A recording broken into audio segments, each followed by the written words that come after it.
La Facultad de Derecho da la más cordial bienvenida a todas y todos nuestros seguidores a un jueves más de Derecho Civil con el tema Juicio Oral Civil. Les dejo en voz de la maestra Amada Gaitán.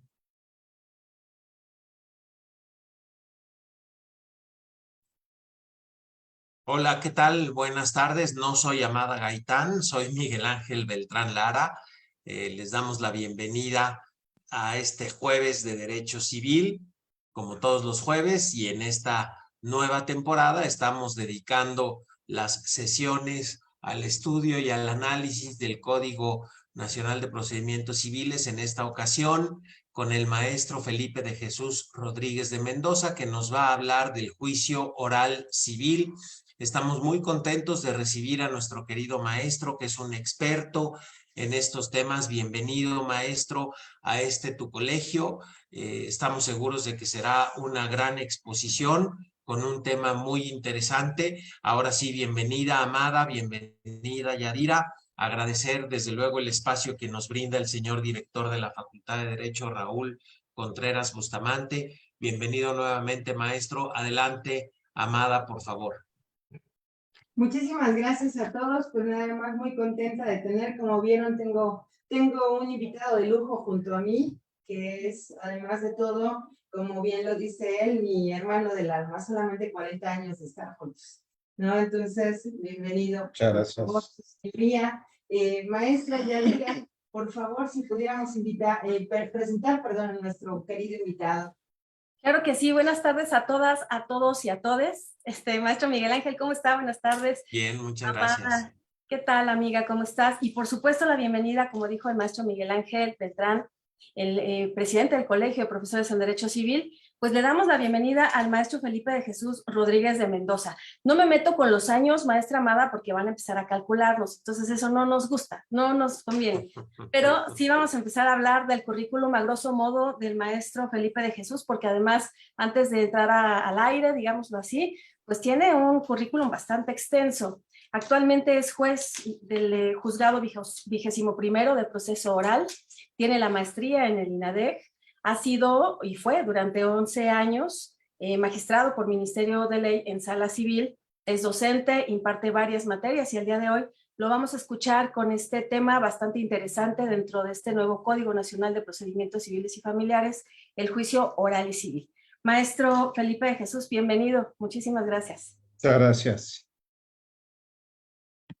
A la hora que usted indique, solamente le voy a hacer mención de que vamos a estar levantando la mano, cualquiera de los tres, para hacerle llegar las preguntas de todos y cada uno de los alumnos. Fíjese, maestro, nada más le comento, pueden ser maestros, alumnos en Derecho, operadores jurídicos, pero también nos ve público en general, ¿eh? Así es de que amas de casa, que contadores, que de todo tipo nos están haciendo preguntas, maestro. Adelante. Bien, muy bien. Bueno, pues entonces creo que es importante que si vamos a hablar sobre el juicio oral civil, hagamos referencia a la circunstancia de que en nuestra legislación, en la legislación nacional, en esencia han existido quizá tres tipos distintos de juicios orales civiles. Un juicio oral civil que se legisló, que estuvo vigente aproximadamente hasta 1986, que se tramitaba ante los juzgados de paz, los juzgados que en algún momento dado fueron mixtos de paz y después ya fueron de paz civil o de paz penal. Este procedimiento sirve quizá para referirlo como un antecedente del juicio oral, de la oralidad. Y desde luego solamente destacar que curiosamente, a diferencia de los procedimientos orales civiles actuales, tenía la posibilidad de que la demanda se presentara incluso oralmente, ¿sí?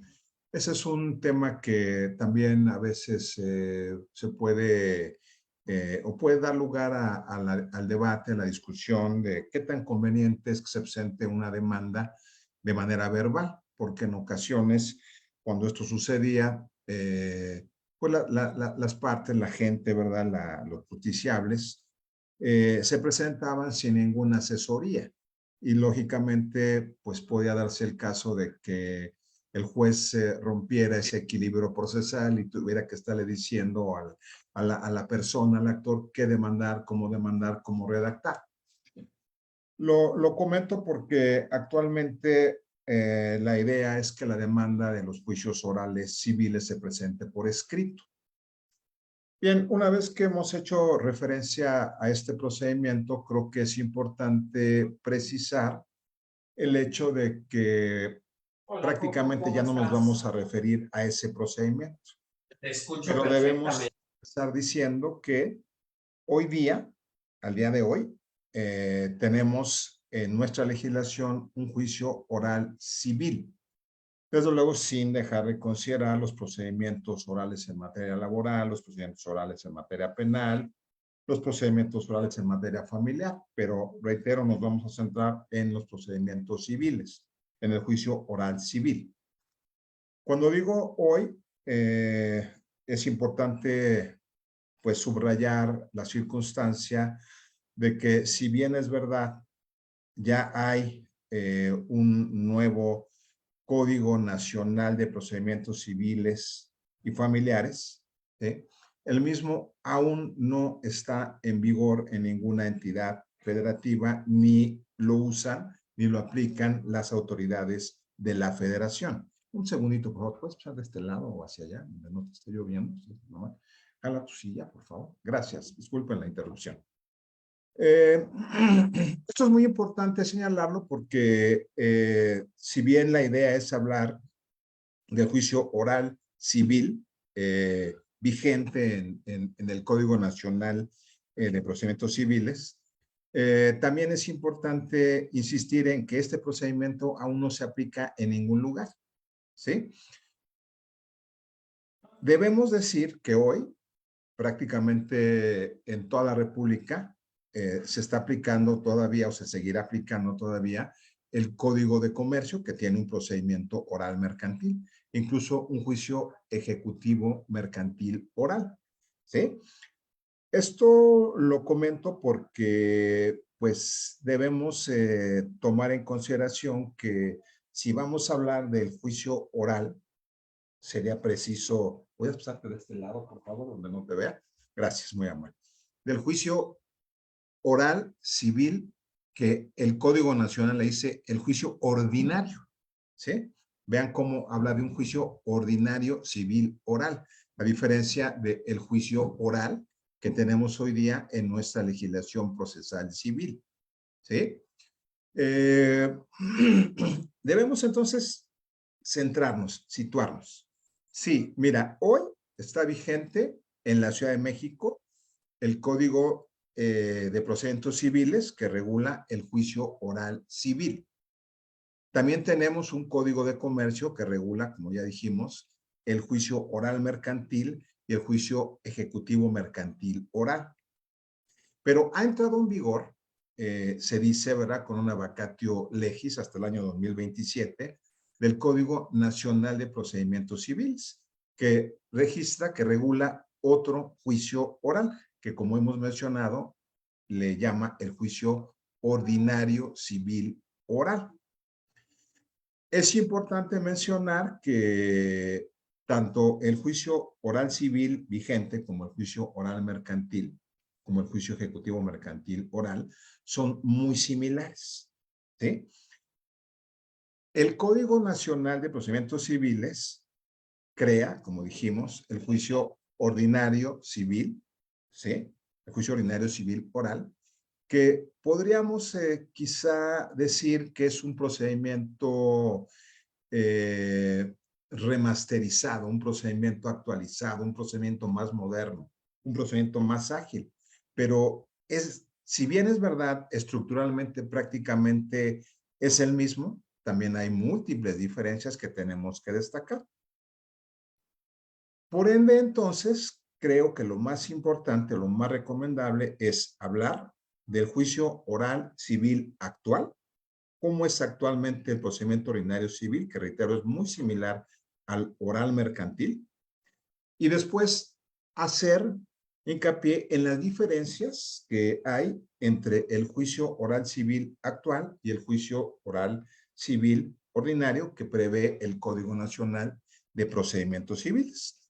En esencia, quizá podríamos decir, es un procedimiento que a diferencia del actual, sí prevé la posibilidad de una impugnación a través de algunos recursos, fundamentalmente la apelación y lógicamente también la queja o la reposición, ¿sí? No hay un recurso de revocación. Esto lo decimos porque en el código actual, en el procedimiento que se tramita actualmente, las resoluciones son inimpugnables. Bien, expuesto a lo anterior, creo que la primera pregunta tendría que ser, oye, pero ¿por qué se llama juicio oral? Que no estamos frente a un procedimiento que en su fase postulatoria se tramita por escrito. Es decir, hay una demanda, una contestación, una reconvención, una contestación de reconvención y en ambos casos los desahogos de vista con las excepciones opuestas en contra de la demanda principal y la reconvención, todos estos actos procesales por escrito. Reitero, una fase postulatoria por escrito. Y después, a partir de que concluye una fase postulatoria, que concluye esta fase, pues lógicamente se tiene que señalar fecha para que tenga verificativo la primera audiencia de ese juicio, que es la audiencia preliminar. A partir de ese momento, el procedimiento se vuelve, podríamos decir, fundamentalmente escrito, perdón, fundamentalmente oral. ¿Esto qué significa? Que evidentemente deja de haber posibilidad de que haya promociones por escrito. ¿Sí? Bien, reitero, es un juicio oral o que se llama oral, pero que tiene una fase previa postulatoria escrita. Podríamos decirle es un juicio mixto, es un juicio escrito que después se convierte en oral, pero el legislador le llama juicio oral. ¿Sí? Ahora bien, es fundamental que tomemos en consideración que creo que lo distintivo de este procedimiento, del actual y del que se contiene en el Código Nacional de Procedimientos Civiles, es que privilegia la oralidad como una forma de comunicación, como una forma circular de comunicación entre partes, abogados y, lógicamente, el juez. Lo que quiere decir que cobra relevancia algunos principios que son aplicables a este procedimiento, evidentemente el de oralidad, pero más aún el de continuidad, el de concentración. ¿Esto qué quiere decir? Que, bueno, pues a partir de que inicia la fase oral, a partir de que se señala fecha para la audiencia preliminar, hay que tratar de concentrar el mayor número de actos procesales en las audiencias, ¿sí? En la audiencia preliminar y en la audiencia de juicio. No ha habido a lo largo de la historia, cuando menos al parecer, ningún procedimiento que sea exclusivamente escrito, como tampoco un procedimiento que sea exclusivamente oral. Ustedes saben perfectamente que hoy el juicio ordinario civil o cualquier otro procedimiento, como los hipotecarios o los ejecutivos que se tramitan ante juzgado de primera instancia en proceso escrito, también tienen una serie de, digamos, de diligencias o de actuaciones que se efectúan de manera verbal, ¿sí? Hay interrogatorios a los testigos, hay desde luego un desahogo de prueba confesional que se efectúa de manera verbal en procedimientos escritos. Insisto, entonces, el legislador opta por llamarle juicio oral a un procedimiento que, aunque tiene una fase escrita, a partir de cierto momento se vuelve oral, lo que implica la imposibilidad, aunque en la práctica los litigantes siguen insistiendo en sus promociones por escrito, es un procedimiento en donde se supone que ahora todo tiene que desarrollarse oralmente. Aquí hay que hacer un hincapié muy importante, ¿sí? Es decir, no es un fenómeno por virtud del cual únicamente el legislador hubiera establecido algún cambio de reglas, de principios, y pues como alguien dijo en alguna ocasión, es lo mismo pero con camarita. ¿Sí? Es decir, es exactamente lo mismo que se ha hecho siempre, pero ahora va a ser grabado. No, no, no. Existe un cambio fundamental, reitero, en donde, por ejemplo, esto es muy, muy importante, como yo les mencionaba, pues es fundamental la participación activa, verbal, más que de los abogados, de las partes y lógicamente del juez. El juez debe buscar de manera preponderante que quien tome la palabra en muchos momentos sea la parte más que el abogado, ¿sí? Pero bueno, ok. Es un nuevo procedimiento, es un nuevo paradigma, ¿sí? A lo mejor se oye muy duro decirlo, ¿sí? Pero es un procedimiento en donde de alguna manera podríamos decir que este es de las partes, no es del juez. Y que por tanto el juez, a diferencia de procedimientos anteriores y de lo que se puede creer, no está obligado a buscar la verdad histórica. Acuérdense que se habla ahora de teorías del caso, donde cada parte plantea su teoría del caso y donde la idea es que el juez determine cuál de las dos teorías del caso puede convencerle más para en su caso resolver en ese sentido. El juez no tiene por qué estar investigando, no tiene por qué estar preguntando, no tiene por qué estar velando, ¿sí? Porque se conozcan algunas cuestiones que no quieren ser reveladas por las propias partes, ¿sí? ¿A qué me refiero?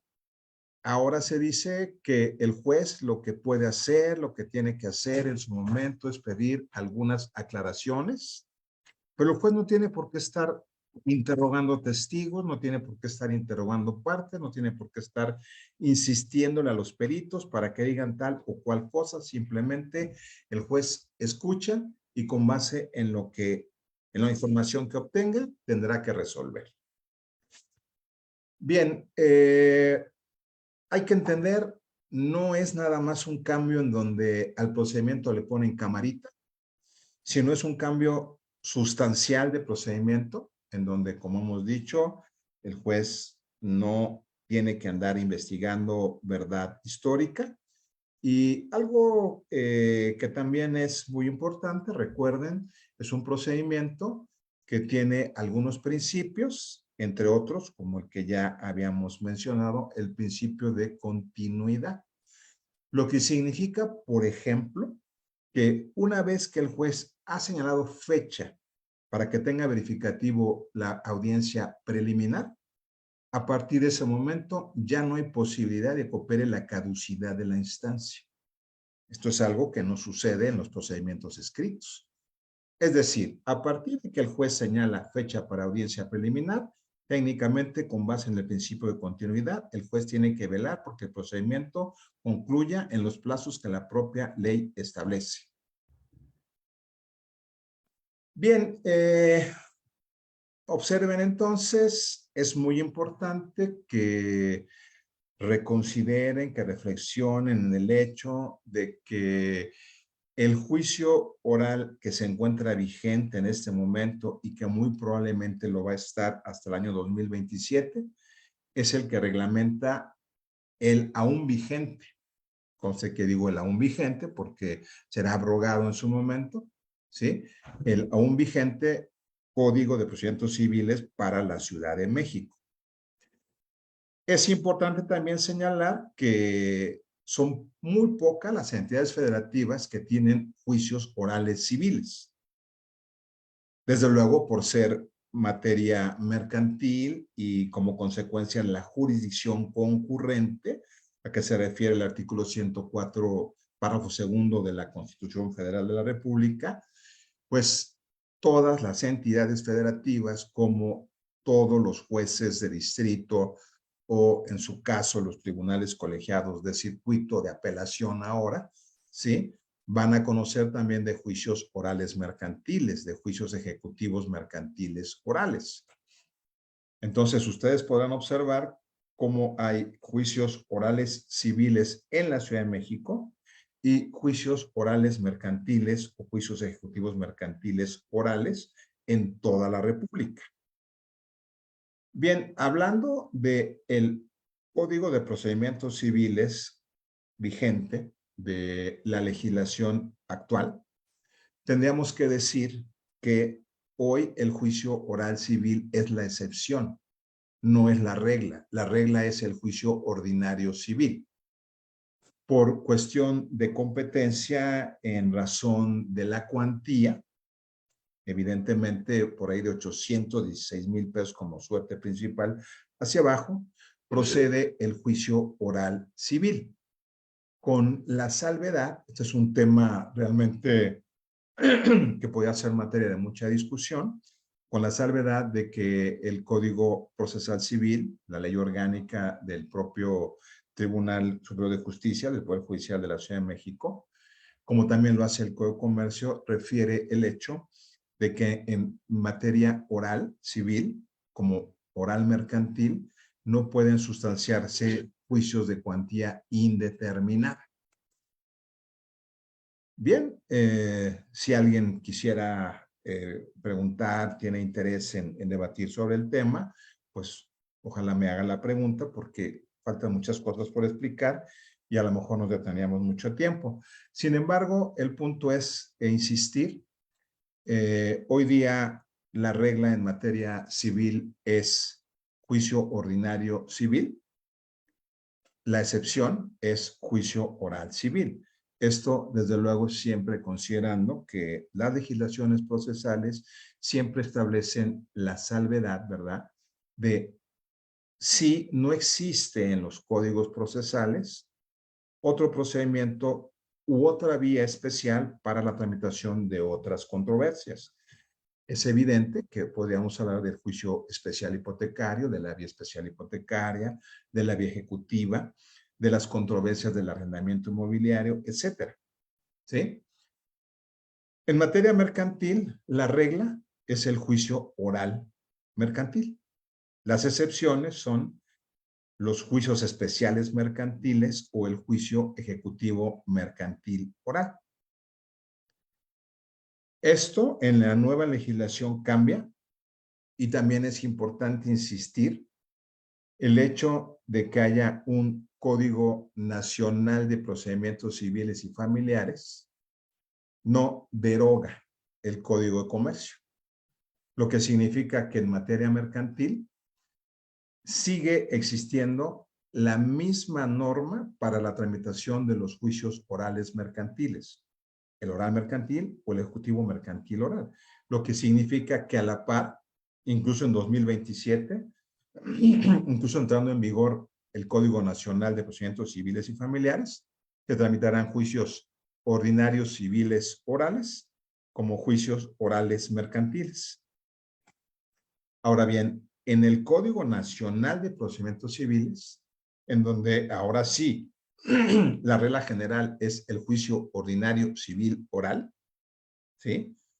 También existen otros procedimientos orales, como la controversia del arrendamiento inmobiliario tramitada en vía oral, el juicio ejecutivo mercantil oral, el juicio de inmatriculación judicial oral, ¿sí? Es decir, controversias en materia de arrendamiento inmobiliario orales, controversias hipotecarias orales, etcétera, etcétera, etcétera. Pero hay también, desde luego, el juicio ordinario civil oral como regla general. Bien, a reserva de dejar para el final de la exposición las diferencias que podemos encontrar entre el nuevo modelo de juicio ordinario civil oral y el juicio oral civil actual, habrá que mencionar lo siguiente. Miren, en los juicios orales, civiles o mercantiles, como están legislados el día de hoy, es importante entender que en estos procedimientos lo normal es que existan dos audiencias. Una audiencia preliminar y una audiencia de juicio. Tenemos que entender que el contenido de cada audiencia es totalmente distinto, porque mientras en la audiencia de juicio lo que se hace evidentemente es desahogar pruebas, dar oportunidad a las partes para que formulen alegatos y se cita a sentencia definitiva, en la audiencia preliminar el contenido es distinto. Es importante, volviendo al tema de la audiencia de juicio, el señalar que una vez que se desahogan pruebas, que se transita a la fase de alegatos y que se cita a las partes para oír sentencia definitiva, la resolución que se dicte por el juez oral puede no ser la última palabra, porque esta determinación aún es revisable en un juicio de amparo directo por un tribunal colegiado de circuito. En relación con la audiencia de juicio, a la cual nos referiremos de manera ya más desarrollada un poquito más adelante, solamente haré el siguiente comentario. En lo que toca a el pronunciamiento de la sentencia definitiva, se tiene la creencia de que necesariamente una vez que se declara visto el asunto, el juez debe dictar su sentencia definitiva.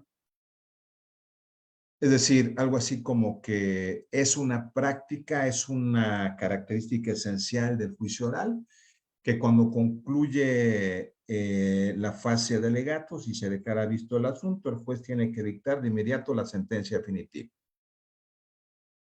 Debemos tomar en consideración, en primer lugar, que la ley señala que el juez debe entregar a las partes una copia de la sentencia definitiva en la misma audiencia, lo cual pone en evidencia que esto de que únicamente o que la sentencia tiene que dictarse de manera inmediata, pues realmente es una afirmación que no tiene sustento. ¿Por qué? Porque, en primer lugar, es importante que ustedes conozcan que, pues si esto fuera así, el juez tendría que llevar 8 proyectos distintos de sentencia. Eso es un absurdo, ¿no? Es decir, el juez no sabe qué va a declarar la parte, el juez no sabe si va a comparecer el demandado o va a comparecer el actor a dar contestación al interrogatorio, no sabe qué va a decir, no sabe si va a aceptar, no sabe si vienen los testigos, no sabe qué van a decir los testigos, no sabe si vienen los 2 peritos, no sabe si necesita un perito tercero en discordia. Es evidente entonces que en el mayor número de los casos el juez tiene que hacer un receso. La práctica, la doctrina, algunos expositores, incluso algunos jueces se autoimponen una carga innecesaria de decir, bueno, es que entonces hacemos un receso de 40 minutos, hacemos un receso de 2 horas, ¿sí? Y esto, pues evidentemente, tampoco tiene por qué ser así, ¿sí? Quienes han dictado sentencias, quienes tienen conocimiento de la práctica tan difícil que es el pronunciamiento de las sentencias, pues lógicamente saben que hay ocasiones en las cuales, perdón, pero en 2 horas, en 4 horas, en un día, en 3 días, no es fácil dictar una sentencia. Entonces, si bien se tiene la creencia de que tiene que ser acto continuo de inmediato, lo cierto es que esto no es así. Puede ser, sí, hacemos un receso de 2 horas, hacemos un receso de un día, hacemos un receso de 3 días, ¿sí? Tan es así que el nuevo Código Nacional habla incluso de hasta 5 días. E incluso en materia de apelación, refiere hasta 10 días, ¿sí? Lo que nuevamente pone en evidencia de que esto es tautológico, es decir, ¿cómo que el juez inmediatamente tiene que dictar la sentencia? Si el juez no tiene máquina del tiempo, el juez no tiene varita mágica, no tiene bolita mágica para saber qué va a pasar en la audiencia. Bien, dejemos entonces la audiencia de juicio por ahora. Regresemos. Recuerden que dijimos 2 audiencias, una preliminar, una de juicio. Dijimos que normalmente debe haber 2 audiencias. Pero puede darse el caso de que únicamente haya una audiencia, ¿sí? Aquí otro pequeño hincapié, fíjate que, por ejemplo, en materia mercantil, se habla de la posibilidad de que el juez pueda concentrar la audiencia de juicio con la audiencia preliminar. El Código de Procedimientos Civiles para la Ciudad de México no habla de este fenómeno. Curiosamente, el Código Nacional de Procedimientos Civiles y Familiares sí habla de la posibilidad de que en materia civil se pueda concentrar la audiencia de juicio con la audiencia preliminar. ¿Esto cuándo es posible? Cuando el juez únicamente admite como pruebas aquellas que no requieran de preparación para su desahogo. La ley dice en materia mercantil cuando únicamente admita pruebas documentales. Evidentemente, ya con mayor técnica, el Código Nacional dice cuando únicamente se admitan pruebas documentales, presuncional, legal y humana, es decir, pruebas que no requieran preparación para su desahogo. En esos casos podemos concentrar la audiencia de juicio con la audiencia preliminar. El tema nada más es decir, oye, eso significa que yo digo, concentro y ahorita empiezo con mi audiencia de juicio, o tengo que dar por concluida mi audiencia preliminar y en este momento inicio mi audiencia de juicio. Bien, lo cierto es que en los casos en los cuales se concentra la audiencia de juicio con la audiencia preliminar en cualquiera de los juicios, en los actuales o en los que vienen más adelante, ahí sí, evidentemente, ya el juez debe llevar su sentencia por escrito debidamente preparada. Evidentemente, podríamos hablar de juicios ejecutivos, podríamos hablar de juicios en rebeldía o de juicios orales, tradicionales, en donde realmente no hay un mayor debate, como por ejemplo, quizá los juicios de otorgamiento y firma de escritura o los juicios de prescripción positiva. Sin embargo, si ustedes pusieron atención, a lo mejor podríamos decir que los juicios de prescripción positiva y los de otorgamiento y firma de escritura, como los juicios plenarios de posesión o como los juicios reivindicatorios, son procedimientos de cuantía indeterminada y de que los jueces orales no pueden conocer de esos procesos. Sin embargo, todos los jueces orales están o estamos conociendo de esos procesos porque por ahí hay un precepto en los códigos de procedimientos que señalan que cuando se trata de acciones personales donde no se reclame una cantidad específica en concepto de suerte principal, la competencia se regulará por el valor del negocio. Lo que casi podemos decir, solamente no puedes conocer en casos en los cuales el tema tenga que ver con contratos de comodato. En los demás casos sí puedes conocer con base en esta regla del 157 del CPC de la Ciudad de México. Sin embargo, hay que tomar también en consideración el hecho de que estos preceptos, los que dice en juicio oral, en vía oral, no puede conocerse de juicios de cuantía indeterminada, estos preceptos son posteriores, son vigentes. Y los preceptos que dicen así y así y por el valor del negocio son anteriores a la entrada en vigor de los juicios orales. Bueno, en fin, solamente como un apuntamiento, esto será materia de debate más adelante. Retomo entonces el tema de la audiencia preliminar.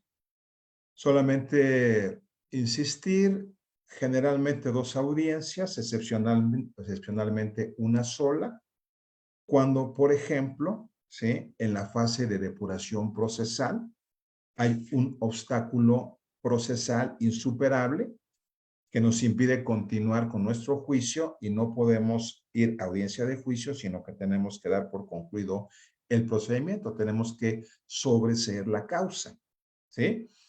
Podría darse el caso también de que las partes celebren un convenio y se dé por concluido el juicio en la audiencia preliminar.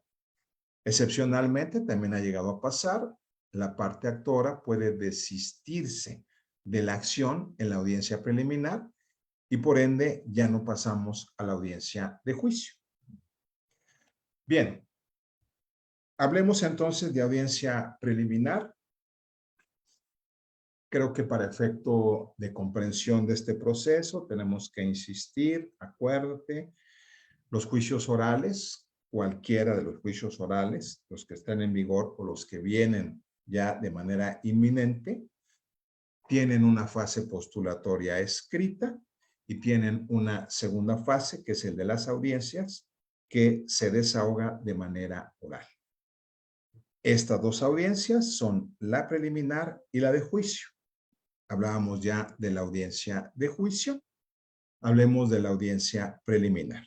Una audiencia que, aunque ya tiene en práctica ya algunos años, de repente resulta que muchos litigantes todavía no la conocen, llegan con los ojos cerrados a las audiencias.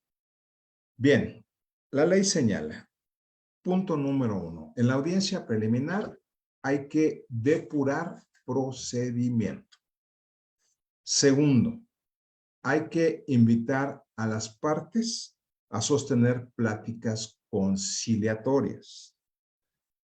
Si no hay convenio, hay que darle oportunidad a las partes para que platiquen y en su caso construyan acuerdos sobre hechos no controvertidos. Posteriormente, para que en el mismo sentido celebren acuerdos probatorios y para que finalmente el juez se pronuncie respecto de las pruebas que habrán de admitirse, cómo habrán de prepararse y para que señale fecha para que tenga verificativo la audiencia de juicio. Técnicamente estamos hablando de lo mismo en Código de Comercio, en Código Procesal Civil de la Ciudad de México vigente, como de Código Nacional de Procedimientos Civiles y Familiares, ¿sí? Ahora bien, evidentemente, lo siguiente es hablar ahora sí de cada una de las etapas de la audiencia preliminar. Bien, dijimos, hay que depurar procedimiento. ¿A qué nos referimos cuando decimos depuración procesal? A que evidentemente el juez tiene que estudiar el tema de la legitimación procesal, es decir, de la representación. Si queremos ser incluso un poquito más respetuosos del derecho, también es importante que en ese momento el juez, si tiene la oportunidad, debe analizar capacidad. ¿A qué me refiero? A que en la práctica, de repente nos hemos encontrado con el hecho de que comparece el actor o comparece el demandado y son personas incapaces. Los litigantes, los familiares, los presentan y casi le dicen, pues ni va a hablar, no va a decir nada, pero el juez tiene la oportunidad de analizar si esa persona es capaz o no. Y si en su caso, entonces, es importante tomar algunas medidas, como por ejemplo, designar algún tutor, ¿sí? Generalmente no se hace, pero nada impide hacer un análisis de capacidad. Reitero, primer acto entonces de la audiencia preliminar, analizar representación, analizar legitimación procesal, que evidentemente para los estudiantes del derecho es importante mencionarles que tienen que distinguir con toda claridad cuando hablamos de legitimación procesal a cuando hablamos de legitimación en la causa. Es decir, una cosa es representación, legitimación ad processum, y otra cosa es legitimación en la causa, es decir, titularidad del derecho o ser sujeto pasivo de la relación sustantiva o de la relación de fondo. Dicho sea de paso, la legitimación en el proceso se estudia en la audiencia preliminar, la legitimación en la causa se estudia en sentencia definitiva. Hago una acotación, jurisprudencia reciente, o la última jurisprudencia así lo ordena, es hasta sentencia definitiva. Tienes que darle debido proceso, acceso a la jurisdicción y en sentencia definitiva decirle que no hay legitimación activa, pasiva concomitantemente, pero en el fondo. Esto lo comento porque antiguamente existía otro criterio jurisprudencial que señalaba que la legitimación en el fondo, la legitimación, sustantiva, podría estudiarse de oficio en cualquier etapa del procedimiento, lo que implicaba que incluso lógicamente podría no admitirse una demanda bajo un argumento de falta de legitimación en la causa, lo cual, reitero, hoy ya no es posible con base en la jurisprudencia que hemos reiterado. Bien, este es un obstáculo procesal que en ocasiones puede ser subsanable, ustedes lo saben, un tema de falta de representación que puede ser subsanable o que no puede ser subsanable. Evidentemente, ¿verdad? Cuando no sea subsanable o cuando se dé oportunidad que se subsane, pero no se subsana, evidentemente lo que hay que hacer es sobreseer el procedimiento, es dar por concluido el juicio. Y como ustedes verán, estamos frente a uno de los varios supuestos en donde en el juicio oral únicamente hubo una audiencia, la audiencia preliminar. Bien, expuesto lo anterior o superada la primera fase de la depuración procesal, que es la de legitimación, el juez tiene que estudiar las excepciones procesales. Es decir, si hay excepciones procesales opuestas por el demandado, excepción hecha de la de incompetencia, porque recuerden ustedes que la excepción de incompetencia se tramita mediante la integración de un testimonio de incompetencia para ser enviado ante el superior, ante una sala del Tribunal Superior de Justicia, para que sea la sala quien resuelva las cuestiones sobre competencia. Las demás excepciones procesales se resuelven en audiencia preliminar por el juez de la causa. Me estoy refiriendo evidentemente a la de improcedencia en la vía, a la de conexidad, a la de litispendencia. Ya no es necesario ahondar en falta de personalidad porque fue materia de legitimación procesal, pero podría haber otras como la excepción de cosa juzgada. Evidentemente, ahí aparecería o tendríamos que referirnos al tema de la cosa juzgada refleja, ¿sí? La cosa juzgada refleja no se resuelve en audiencia preliminar, se resuelve en sentencia definitiva. Si alguien tiene interés, podemos hablar más adelante sobre cosa juzgada refleja. Lo cierto es que estamos en presencia de obstáculos procesales que si son superados, facultan al juez para continuar con su audiencia preliminar en la fase subsiguiente e invitar a pláticas conciliatorias.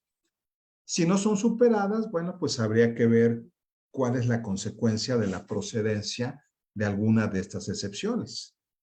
Porque si el tema es litispendencia, si hay un juicio idéntico tramitado ante otro juzgado, pues evidentemente hay que ver si debemos dar por concluido nuestro procedimiento o que quien debe dar por concluido su procedimiento es un diverso juzgador. Recuerden que cuando el tema es litispendencia, no pueden tramitarse al mismo tiempo dos juicios idénticos para evitar el pronunciamiento de sentencias contradictorias. Esto es distinto a si el tema es conexidad. ¿Por qué razón? Porque si es fundada la excepción de conexidad, tenemos que ver qué juez previno primero, qué juez o cuál de los dos jueces o de los tres jueces o de los cuatro jueces, ¿sí? El tema es que hay algún punto conexo entre dos o más causas que precisamente por lo mismo, para evitar pronunciamiento de sentencias contradictorias, tenemos que acumular todos los juicios. Esos juicios los vamos a acumular ante un solo juez para que cada uno de esos procedimientos se tramite, decimos, por cuerda separada, pero que se resuelvan en una misma sentencia, ¿sí? Es decir, va a haber sustanciaciones independientes de cada proceso, pero una sola sentencia para todos los procesos. Como ustedes podrán observar, es evidente la diferencia entre litispendencia, donde hay que concluir una causa y que solamente subsista una sola, ¿sí? A el caso de la conexidad, en donde no hay sobreseimiento, sino hay acumulación de causas. Bien, mención especial requiere el tema de la improcedencia en la vía. Recuerden que hay un principio que dice que si es fundada la excepción de improcedencia de la vía, tienes que analizar si la vía que resultaría procedente es del conocimiento del mismo juez, es decir, es competente para conocer de esa misma vía, o si, aunque pudiera ser también del conocimiento de ese juez, esa vía esté reglamentada en una ley distinta. Esto lo digo porque, digamos, bajo una concepción superficial rápida, podríamos decir, si es procedente la excepción de improcedencia de la vía, pues juez solamente declara la validez de todo lo actuado y regulariza. Lleva tu juicio a la vía que corresponda. Pero esto, insisto, solamente puede ser, eso es muy importante que se conozca, que se diga, esto solo puede ser, uno, cuando el juez conoce también de la otra vía.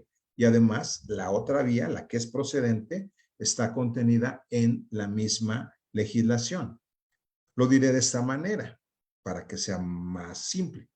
Si el tema es improcedencia de la vía, porque la vía que procede es la oral mercantil, pero no la oral civil, como ambas vías están en legislaciones distintas, el juez no puede regularizar y llevar su procedimiento de ordinario civil, o de oral civil, perdón, a oral mercantil.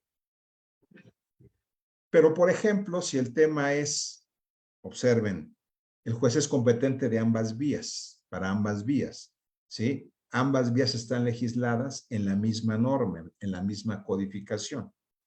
Caso como, por ejemplo, la vía que procede no es la ordinaria civil, es la especial hipotecaria.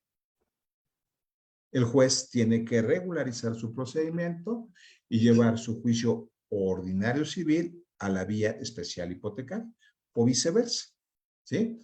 Esto quiere decir que prácticamente en tratándose de juicios orales es casi imposible regularizar. Quizá podría ser cuando se habla de un juicio oral ejecutivo mercantil, cuando el tema sea juicio oral mercantil, ¿sí? Es decir, el juez conoce de ambos procedimientos, ambas vías están en la misma legislación, se puede regularizar y se puede continuar el procedimiento en la misma vía.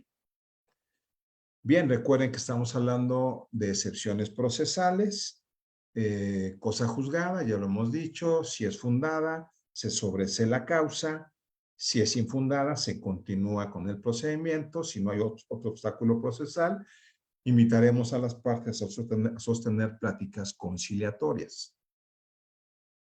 Bien, solamente insistir, el tema de la cosa juzgada refleja, no se resuelve en audiencia preliminar. Lo que estaría pendiente de analizar es el caso de litis consorcio activo o pasivo necesario, como el tema de llamamiento a juicio de terceros, ¿sí? Estos dos supuestos que son distintos, no hay que confundir litis consorcio necesario, activo o pasivo, con llamamiento a juicio de terceros. Necesariamente tienen que estar resueltos en la audiencia preliminar. Si podemos continuar, si se superan todos los obstáculos procesales, como hemos dicho, la idea ahora es invitar a las partes a sostener pláticas conciliatorias. Esto significa, hay una diferencia importante, en la materia civil se habla de mediación frente al juez, se habla de la posibilidad de remitir la causa al Centro de Justicia Alternativa, que se suspende el procedimiento por 2 meses y que las partes intenten su conciliación o su mediación, perdón, ante justicia alternativa. En materia de Código de Comercio se habla de mediación y o conciliación. Y el debate es, oye, y en materia mercantil puedes suspender tu procedimiento por 2 meses y enviar a las partes al Centro de Justicia Alternativa. Y entonces hay posiciones encontradas. Quien dice, no, porque ese precepto solamente se encuentra en el CPC, no en el Código de Comercio. Hago un apuntamiento. En el Código Nacional de Procedimientos Civiles se contiene esta posibilidad de remitir a las partes a el Centro de Justicia Alternativa. Habrá que recordar, se habla de un derecho humano, ¿sí?, para resolver controversias a través de medios alternativos. Y quizá bajo este planteamiento podemos decir que aún en materia mercantil podemos remitir al Centro de Justicia Alternativa. Lo cierto es que hay que ser enfáticos. La idea actual es curioso. La ley civil, la ley comercial señalan que nada de lo que se diga en la audiencia es vinculante para nadie si no se llega a un convenio.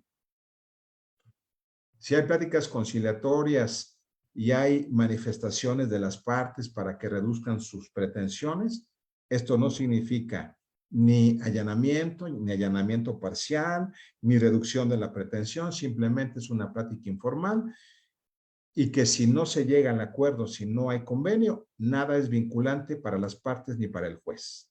El Código Nacional dice que incluso en estos casos no hay que grabar, hay que apagar la camarita y dejar que las partes platiquen, e incluso se privilegia la posibilidad de que se haga un receso para que las partes salgan de la audiencia y platiquen sin la presión, sin la intervención del juez. Bien, si seguimos platicando, reitero, no hay convenio. Vamos a 2 fases. De las partes se dice, démosle oportunidad para que tengan pláticas y en su caso celebren acuerdos sobre hechos no controvertidos y acuerdos probatorios. Quizá estas 2 fases son las que cuesta más trabajo entender, sobre todo a los litigantes, ¿sí? Si de repente uno, oiga, quiere proponer, no proponemos nada. Oiga, acuerdo, no propongo acuerdo probatorio. O de repente, súper típico también, yo propongo como acuerdo sobre hecho no controvertido, el hecho 1, en donde se tenga ya como fuera de debate que celebramos contrato. Sí hay contrato de compraventa. Señores, el tema es sacar de debate lo que sigue siendo debatido. Lo que no está debatido ya no hay que seguir debatiendo. Oye, es que dice el demandado que te pagó 50,000 pesos, no le diste recibo. ¿Por qué no ponemos en el debate ese hecho que está siendo controvertido? Oye, es que dice el demandado o dice el actor que fue con 2 personas a requerirte de pago. ¿Por qué no abordamos ese tema y determinamos si lo sacamos o no del debate, el hecho del requerimiento?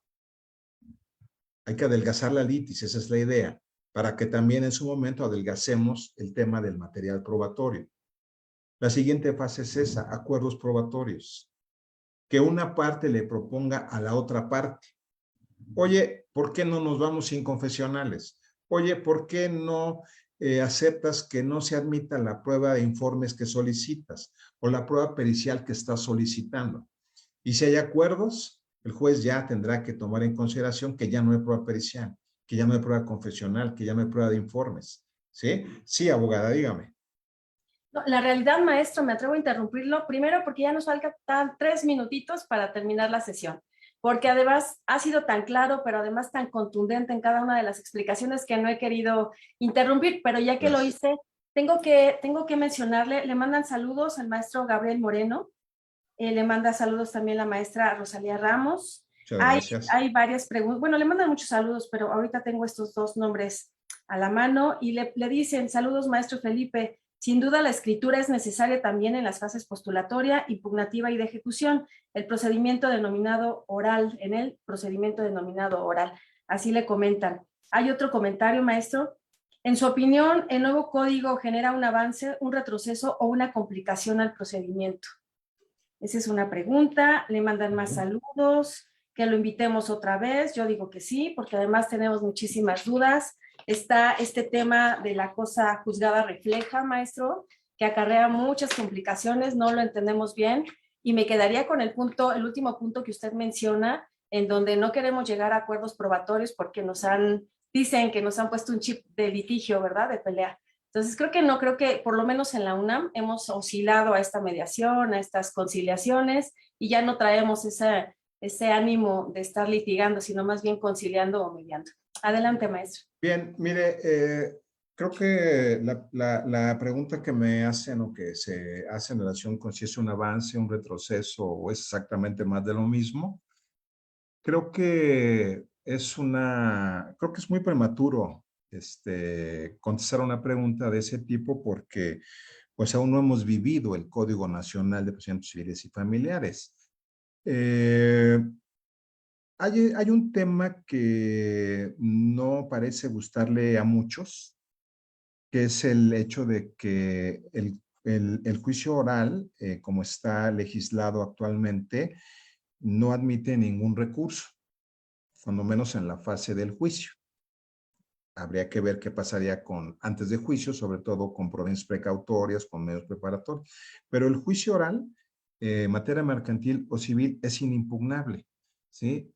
Mientras que el nuevo Código Nacional de Procedimientos Civiles permite las causas apelables, ¿sí? Siempre el juicio ordinario civil oral es apelable. Y curiosamente ese es el tema que iba yo a dejar hacia el final. Tomaré un par de minutos para referirme a ello. Son muchas las novedades. He dicho, es un juicio remasterizado, como sucedió en algún momento con la ley de amparo, en donde muchos criterios de jurisprudencia que no estaban en la ley se incluyeron ahora en la ley de amparo. Sucedió igual con muchos criterios que estaban en jurisprudencia que se introdujeron ahora al nuevo modelo de Código Nacional, pero sobre todo creo que había que destacar el tema de que ahora se está privilegiando el juicio en línea, ¿sí? Lo que no era concebible hace todavía algunos años, ahora prácticamente puede ser que llegue para quedarse, el juicio en línea oral. Y además el tema, entre muchas otras cuestiones, por ejemplo, son 3 o 4 que mencionaré y con ello quiero concluir. Uno, como mencionábamos, causas apelables, pero curiosamente una apelación que sustituye el modelo actual de apelación en ambos efectos, apelación en el devolutivo de tramitación inmediata o de tramitación conjunta. Ahora solamente hay apelación en ambos efectos o en el devolutivo. La regla general es en ambos efectos, pero solo contra la sentencia definitiva. Hay algunas causas de procedencia de la apelación en el efecto devolutivo, que aunque la ley no dice de tramitación inmediata, como lo dice la ley vigente, sí son de tramitación inmediata, ¿sí? Es decir, una apelación prácticamente solo contra la sentencia definitiva, pero sin reenvío. ¿Esto qué quiere decir? Que la sala ahora será quien resuelva. No confirma, modifica, revoca, te lo reenvío para que tú, juez, realices. No, ahora la sala, sin reenvío, en plenitud de jurisdicción, eso es un tema que también podría ser materia de una discusión enorme, porque la ley dice plenitud de jurisdicción. Si la apelación se basa en el principio de litis cerrada, tantum devolutum, quantum appellatum, algo así dice la ley. ¿Por qué ahora la ley dice plenitud de jurisdicción? Habría que explicarlo con más calma. Sin embargo, el tema ahora ya no hay devolución, ya es la sala quien incluso se pone la toga, se pone frente a la cámara y resuelve. Al igual que como lo tiene que hacer cuando resuelve apelación contra sentencia definitiva. Hay apelación adhesiva, ¿sí? Otra cuestión que habría que resaltar, se habla ya de declaración de parte, ya no se habla de prueba confesional. Y lo más importante, se habla de declaración de parte propia, de declaración de parte ajena. Es decir, yo puedo ofrecer declaración de parte a mi cargo para que a mí me interroguen, para que a mí me interrogue mi abogado o me interrogue la contraparte. Otro punto importante, recuerden por favor, en caso de rebeldía, ahora se tendrán por contestado los hechos en sentido negativo, como un cambio a el sistema tradicional, cuando menos en materia civil, de se presumen confesados los hechos. Ahora solamente se presumen confesados los hechos cuando no compareces al desahogo de la prueba de declaración de parte. Bien, como hemos dicho, hay una vacatio legis hasta 2027. Tendrá que haber declaraciones por la autoridad federal, por las autoridades locales, para que entren en vigor, para que entre en vigor en sus entidades federativas el nuevo Código Nacional de Procedimientos Civiles. Como siempre, un honor estar en la máxima casa de estudios, en mi alma mater, y agradezco la oportunidad para que se me haya escuchado. Quedo a sus órdenes. Al contrario, muchísimas gracias, maestro. Sí, lo tenemos que invitar a otro programa para que nos hable de otros temas tan interesantes que nos tocó. Maestro Miguel Ángel.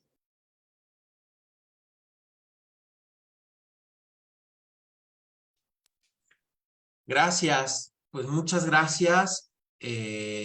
Aquí estamos escuchando atentamente al maestro.